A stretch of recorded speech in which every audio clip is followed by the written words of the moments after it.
রাধে রাধে বন্ধুরা, তৃপ্তি ব্যানার্জির ইউটিউব চ্যানেলে আপনাদেরকে স্বাগত জানাই। আজকে সকালটা শুরু হচ্ছে নিজের হাতের তৈরি 1 কাপ লিকার চা দিয়ে, আর সাথে 2টো মিল্ক বিস্কুট। এবার হচ্ছে মা আর বাবার জন্য হরলিক্স। মা খায় সুগার ফ্রি, কারণ মায়ের সুগার আছে। সকালে একবার চা হয়ে গেছে, এবার হরলিক্স হচ্ছে। তারপর হরলিক্স খেয়ে মুড়ি খাবে, মুড়ি খাওয়ার পর দ্বিতীয়বার চা হবে। এখানে হচ্ছে বাদাম ভাজা, আমার ছেলে মুড়ির সাথে খাবে। আর এখানে হচ্ছে ছেলের জন্য দুধ চা। ব্রেকফাস্টে থাকছে মুড়ি, বাদাম ভাজা, চপ আর সাথে বেগুনি। তার সাথে থাকছে দুধ চা। আমার ভাত বসে গেছে। ব্রেকফাস্টের পর হচ্ছে আদা দিয়ে চা। তারপর এই যে মোছাটা কেটে রেখেছি, মোছাটা সেদ্ধ করে নেবো প্রেসার কুকারে। আজকের মেনুতে থাকছে মোছার ঘন্ট, বেথো শাক ঝাল দিয়া আর মাছের ঝোল। এবার বসাবো বেথো শাক ঝাল দিয়া। একটা কথা ভাবলাম আপনাদের সাথে শেয়ার করে। আজ থেকে 2-3 দিন আগে একটা গাড়ি আসছিল আমাদের এখান থেকে, পুরুলিয়া যাচ্ছিল ঘুরতে। সেখানে গাড়িতে একদল ছেলে ছিল। দিয়ে মানে এত বড় একটা অ্যাক্সিডেন্ট হয়েছে, 2 থেকে 3 জন স্পট ডেথ হয়েছে। কালকে আবার রাত্রেবেলা ছেলের কাছে শুনলাম 10 জন ভর্তি ছিল, তার মধ্যে একজন মারা গেছে। বাকিগুলোর অবস্থা খুবই আশঙ্কাজনক। মনটা এত খারাপ হয়ে গেল। এদের মধ্যে কয়েকজন আমার পরিচিত। বাড়িতে তার মা বাবার যে কী হচ্ছে কে জানে। ভগবান করুন এরকম দিন যেন কারো না আসে।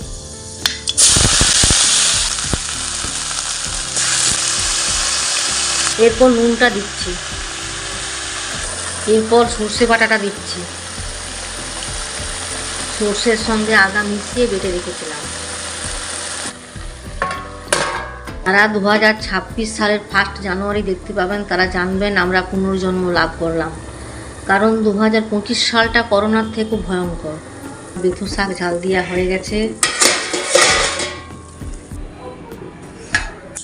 এখন বসছে নিরামিষ মোচার ঘন্ট। রান্না করতে করতে আমার প্রথম দিনের ভাত রান্না করতে মনে পড়ে গেল। প্রথম দিন যখন আমি ভাত রান্না করেছিলাম, বাবা খেয়ে বলেছিল বৌমা খুব সুন্দর হয়েছে। আর তার বছরখানেক পর যখন জিজ্ঞেস করি বাবা কেমন হয়েছিল, বাবা তখন বলছে বৌমা ওর সঙ্গে যদি একটু দুধ মিশিয়ে দেওয়া হতো না, একটু চিনি, একেবারে পায়েস হয়ে যেত। এখন আমি বুঝতে পারছি যে কীরকম আমি রান্না করেছিলাম। এখন যত ভাবি না তত হাসি পায়। মোছার ঘন্টর আলুগুলো দিয়ে দিচ্ছে এতে। বিয়ের আগে আমি রান্না বান্না কিচ্ছু জানতাম না। বিয়ের পর আমি শাশুড়ি মায়ের সাথে সব শিখেছি।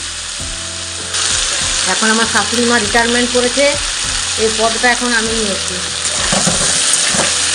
একটু হলুদটা দিয়ে দিই। এরপর সেদ্ধ করা মোছাগুলো দিয়ে দিই। এরপর আদা জিরে বাটা, এর সাথে গরম মশলাটাও বেটে নিয়েছি। এরপর চিনিটা দিচ্ছি, একটু নুন। বাবা বললো বৌমা ছোলা ভিজিয়ে রেখেছি কালকে, ওগুলো অবশ্যই মোছার ঘন্টর সাথে দিবে, ভুলে যেও না যেন। আমি বললাম বাবা কেমন হবে খেতে? বাবা বললো না তুমি খেয়ে দেখবে, খুব ভালো হবে। বাবা হচ্ছে মা আর আমার রান্নার শিক্ষা দেবে। এরপর আমি জল দিয়ে এটা ঢাকা দিয়ে দিচ্ছি সেদ্ধ হওয়ার জন্য। আমার মোছার ঘন্ট হয়ে গেছে। এবার হবে মাছের ঝোল।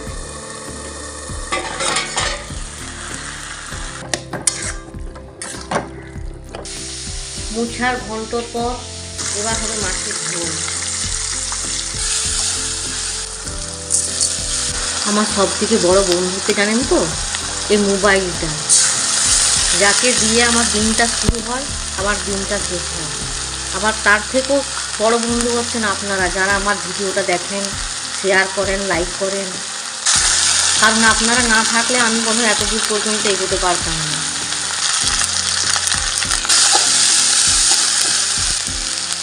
মিষ্টি, হলুদ, পেঁয়াজ, রসুন কুচি সব দিয়ে দিয়েছি।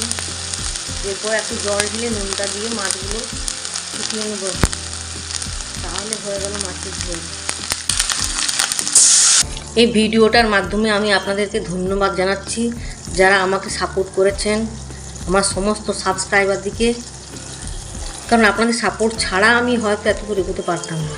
আমি ভিডিও আপলোড করেছিলাম নেহাতি এমনি, তার মধ্যে একটা ভিডিও আমার ভাইরাল হয়ে গেছে, সেটা হচ্ছে মাইক্রো কার্তিকের সিং বাজনা। আমার আজকের মেনু কমপ্লিট। এই দেখছেন ভাত, মাছের ঝোল, মোছার ঘন্ট, বেথো শাক ঝাল দিয়া। সন্ধ্যেবেলায় হচ্ছে ব্যাট পাঁপড় ভাজা আর তার সাথে দুধ চা। রাত্রে ডিনার হোম ডেলিভারি। ডিনারে থাকছে এগ ফ্রাইড রাইস আর চিলি পনির। এটা Chinese style egg fried rice. আর এই যে দেখতে পাচ্ছেন চিলি পনির, এখানে 10 পিস পনির আছে, আর সাথে থাকছে স্প্রাইটটা। আমার এই ভিডিওটা যদি আপনাদের ভালো লেগে থাকে তবে লাইক করবেন, কমেন্ট করবেন, আর নতুন হয়ে থাকলে সাবস্ক্রাইব করবেন আমার এই চ্যানেলটাকে।